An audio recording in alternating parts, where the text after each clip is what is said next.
Welcome back. A resilient stock market and steady expectations for wage gains has some investors more upbeat about the current situation in the economy.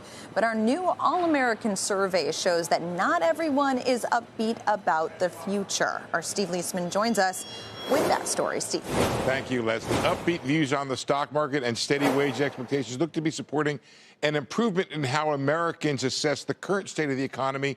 But the outlook remains kind of dour, perhaps in part because of negative attitudes towards several Trump administration policies, especially tariffs. Let's take a look about whether or not it's a good time or bad time to invest.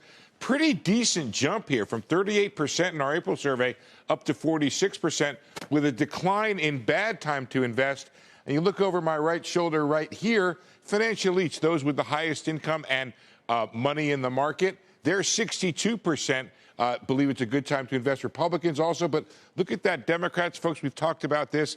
Don't invest your politics. And interestingly, 36% who have no investment are actually upbeat on the market. That's the highest we've recorded. These folks are almost always negative on the market. They're still net negative, but more upbeat than they have been in the past. Take a look at the current state of the economy and how they assess it.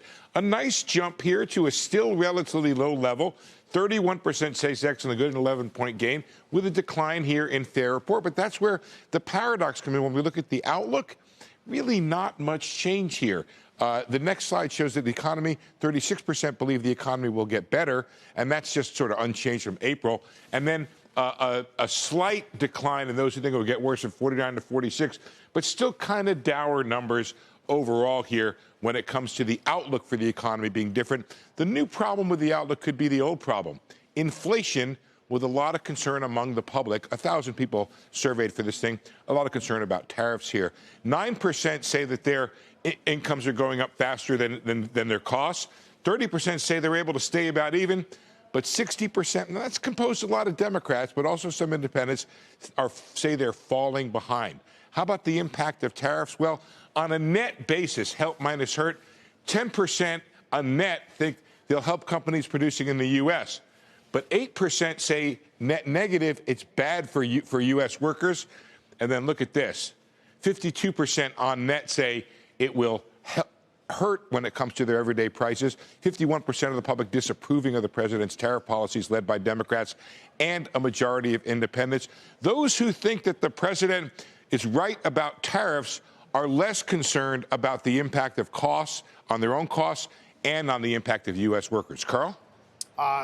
As you're talking, Steve, I'm looking at some of these Bostic headlines where he says that he hopes some of these pricing pressures might be alleviated by the middle to late next year. Yeah, I mean, that's what the Fed has to hope for, is two things. One is that the tariff impact is limited, that it doesn't spill over into other areas. In other words, companies don't use it as an excuse to raise prices broadly. But third, that there are offsets, perhaps through a weakened economy, Carl, where other prices go down to offset in the aggregate index what's happening on the tariff side, Carl. Right.